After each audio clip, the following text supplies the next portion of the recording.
संरक्षण के जनक साहू जी महाराज, शिक्षा के उन्नायक ज्योतिबा फूले, विश्व रत्न, सामाजिक, राजनैतिक, आर्थिक एवं बौद्धिक क्रांति के जनक, जिससे यह देश आज चल रहा है, उस संविधान के शिल्पकार, भारतवर्ष के प्रथम विधि मंत्री, भारत रत्न बाबा साहब अंबेडकर की जयंती समारोह में उपस्थित सभी आदरणीय मंचासीन तथा सामने उपस्थित सभी लोगों का हृदय से नमन करता हूं। मंजिल से निकलकर मंजिल की तलाश कर, मिल जाए दरिया तो समंदर की तलाश कर। टूट जाता है हर शीशा, टूट जाता है हर शीशा, पत्थर की चोट से पत्थर ही टूट जाए, ऐसे शीशे की तलाश कर। क्या हुआ तेरे सजदे का, क्या हुआ तेरे सजदे का, सदियां गुजर गई, तेरी दुनिया ही बदल दे, ऐसे सजदे को तैयार कर। बाबा साहब ने संविधान रूपी एक ऐसे सजदे को तैयार कर दिया जो आज हर उस वंचित, तिरस्कृत, शोषित समाज के प्रत्येक नागरिक को सर उठाकर सम्मान से जीने का अधिकार देता। यह हमेशा इस बात का इतिहास गवाह है कि जब भी वंचित, शोषित, तिरस्कृत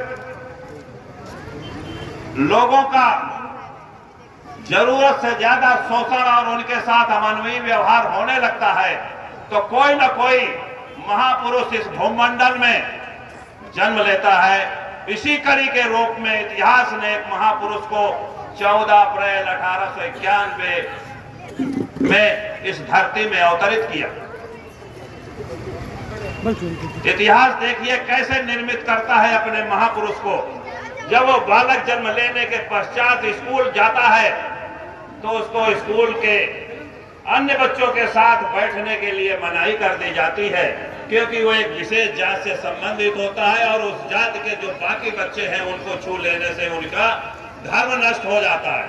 उसके मन में धीरे धीरे एक भावना, एक विद्रोह की भावना ने जन्म लेना शुरू कर दिया। और जब विद्रोह की स्थिति पैदा होती है तो मनुष्य में कहीं न कहीं उसके मन में अगर उसके जिज्ञासा है, कर्तव्यशीलता है, कर्मठता है और कुछ कर गुजरने की क्षमता है, तो उसके अंदर क्रांति की चिंगारी पैदा होने शुरू हो जाती है। और वो क्रांति की चिंगारी ज्यादा चिरंजीवी होती है जो बौद्धिक ज्ञान के बल पर पूरे संसार को, पूरे देश को बदलने की क्षमता रखता है। कहते हैं, किसी विद्वान ने लिखा कि जब भी समाज में, देश में, प्रदेश में अन्याय, अभाव और तिरस्कार के बल पर लोगों को जिंदा रखा जाता है तो कहीं न कहीं विद्रोह की चिंगारी पैदा होती है। यही हाल उन नन्हे से बालक जो आज इतिहास पुरुष महामानव हो गए हैं, उनके भी सामने यही स्थिति पैदा हुई थी। तो मैं उस 4 लाइनों से कहना चाहूंगा कि कैसे उनके मन मस्तिष्क में ऐसे भाव आए कि उन्होंने पूरी व्यवस्था को ही बदल करके रख दिया और अपने ज्ञान और प्रतिभा के बल पर। किसी विद्वान ने कहा है, हाय रे किस्मत की खाली, हाय रे किस्मत की खाली, भूख पेट बच्चा सो गया कि माँ के कदमों पर लिपट कर बार रहा मनोहार पे। कौन जाने कल की उसकी चेतना बागी बने, जिसका बचपना पल रहा आज भूख के अंगार पे। तो अगर हमें अभी मुख्य अतिथि महोदय अपने उद्बोधन में सबसे ज्यादा जिस बात पर बल दे रहे थे वो बात थी कि शिक्षा, और जब तक हम शिक्षित नहीं होंगे, अपने आने वाली पीढ़ियों को, अपने बच्चों को उच्चतम शिक्षा देकर के एक आदर्श नागरिक और समाज में फैली हुई कुरीतियों को, फैले हुए शोषण को लड़ने की क्षमता नहीं पैदा करेंगे, तब तक हम बाबा साहब के उस मिशन को सफल नहीं कर पाएंगे जिसका सपना उन्होंने देखा था।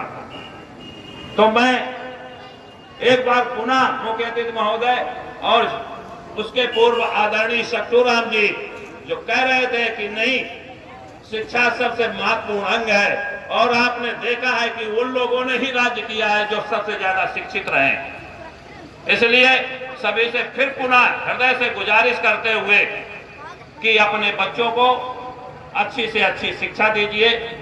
जैसे ही शिक्षित हो जाएगा वो, उसका आत्मविश्वास जग जाएगा और समाज में बात करने की हैसियत पैदा हो जाएगी। इन्हीं शब्दों के साथ अपनी बात समाप्त करता हूं। जय भीम, जय भारत।